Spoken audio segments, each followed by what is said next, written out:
আজকে ছিল পুরী থেকে ফেরার দিন, তাই একটু মনটা খারাপ ছিল, কিন্তু নতুন একটা এক্সপিরিয়েন্স করার দিন ছিল। আমাদের ট্রেন ছিল পুরী হাওড়া বন্দে ভারত। চলুন আপনাদের সঙ্গে শেয়ার করি বন্দে ভারতের এক্সপিরিয়েন্স কেমন ছিল। আমাদের ট্রেন ছিল 1:50 পুরী থেকে। আর এক কথায় বন্দে ভারতের এক্সপিরিয়েন্স ছিল অসাধারণ।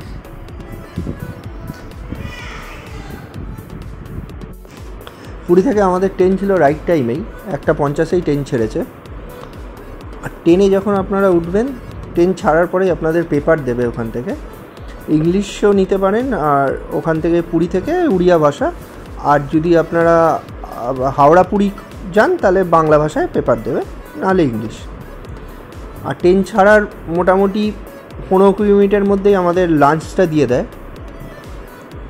যখন আপনারা টিকিট বুক করবেন তখনই আপনাদের লাঞ্চ কী নেবেন, ভেজ না নন ভেজ, সেখানে অপশান থাকে, দিয়ে দিতে পারেন। আর যদি লাঞ্চ না নেন তাহলে ওখানে নো ফুড করে দিতে হবে। আর ফুডের যে টাকাটা 308 টাকার মতো থাকে, সেটা বাদ চলে যাবে। আর আমাদের টিকিট পড়েছিল পার পারসন ওই 1450 টাকার মতো। আর লাঞ্চে এখানে ছিল জিরা রাইস, ডাল, একটা আলু ভাজা ছিল, চিকেন ছিল, আর 2টো পরোটা ছিল, টক দই, আর তার সঙ্গে দিয়েছিল একটা আচার। লাঞ্চের কোয়ালিটি খুবই ভালো, খুব সুন্দর খেতে। অনেক জায়গায় অনেক ভিডিওতে আমি দেখেছি যে ভালো নয় বা কিছু, কিন্তু আমরা যেদিনকে আসলাম খুবই ভালো খাওয়া, খুব সুন্দর খাওয়া। আর এখানে প্যান্ট্রি কার নেই, আপনারা যে বুক করবেন সেই অনুযায়ী খাবার ওঠে। আর এখানে প্রত্যেকটা কম্পার্টমেন্টে হট কেস রয়েছে, সেখানেই খাবারগুলো রাখা হয়। তারপর যখন ট্রেন ছাড়ার পর আপনাদের এরকম প্লেটে করে খাবার দিয়ে দেওয়া হয়, খুব সুন্দর। আর এখানে আমার ছেলের আমি টিকিট নিয়েছিলাম আলাদা করে, কিন্তু ওর জন্য আমি খাবারটা বুক করিনি, ওর খাবারটা আমি বাইরে থেকেই নিয়ে গেছিলাম।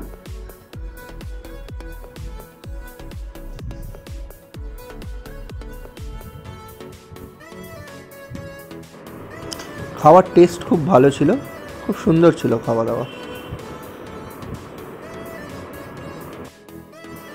আপনারা ভিডিওটা এনজয় করুন, আমি খাওয়াটাকে এনজয় করি।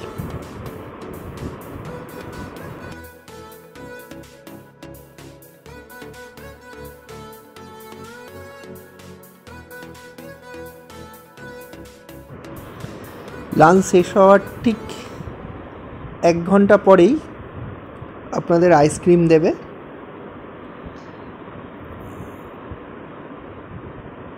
আর আমার ছেলে এই সিটে বসে জানলার দিকে তাকিয়ে খুব এনজয় করছিল। আর ওর পেছনে কিছু ওর বয়সী, ওর থেকে একটু বড় কিছু বন্ধু পেয়ে গেছিলো, ব্যাস ওদের সঙ্গে খেলা শুরু।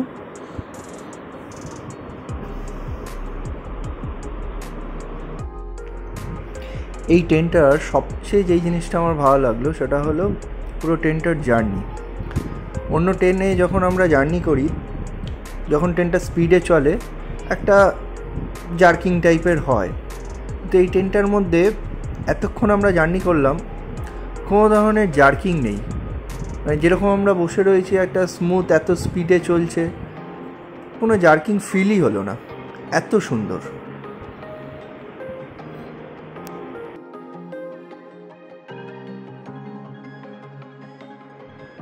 এই বাইরের দৃশ্য দেখতে দেখতেই কীভাবে সময়টা কেটে যাচ্ছিল বোঝাই যাচ্ছিল না। তারপরে ইভিনিং স্ন্যাক্স চলে এলো।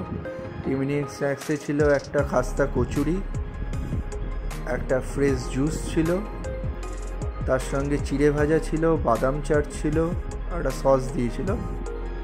খুব সুন্দর খাওয়া দাওয়া, খুবই ভালো। এটা হলো বন্দে ভারতের বাথরুম। এখানে হ্যান্ড ওয়াশ থেকে শুরু করে হ্যান্ড ড্রায়ার দুটোই রয়েছে। বেসিনটা খুবই সুন্দর, ফ্ল্যাশ, আর সবসময় পরিষ্কার। ওখানে লোক সারাক্ষণই রয়েছে, মানে ওরা পরিষ্কার করছে, যেরকম ভাড়া নিচ্ছে সেরকম সার্ভিস দিচ্ছে। খুব ভালো, খুব ভালো এক্সপিরিয়েন্স। আর এখানে বাথরুমের ভেতরেই কিন্তু আপনাদের বেসিন রয়েছে, বাইরে কিন্তু বেসিন নেই।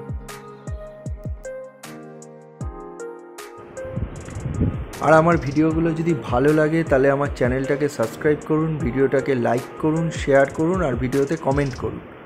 আর পাশের বেল আইকনটাকে টিপে দিন যাতে নেক্সট ভিডিও আপনাদের কাছে তাড়াতাড়ি পৌঁছে যায়।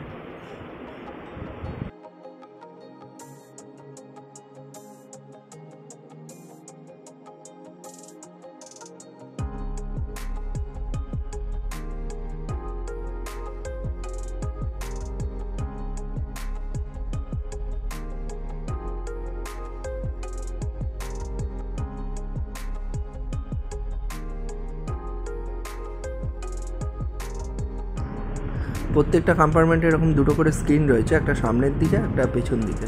এখানে নেক্সট স্টেশন কি, কত কিলোমিটার বেগে ট্রেনটা চলছে, নেক্সট স্টেশনের দূরত্ব কত, এগুলো দেখা যায়। খুব সুন্দর এক্সপিরিয়েন্স। আর এইগুলো হলো হট কেস খাবার রাখার, এখান থেকেই খাবারগুলোকে রেখে পরে সার্ভ করা হয়।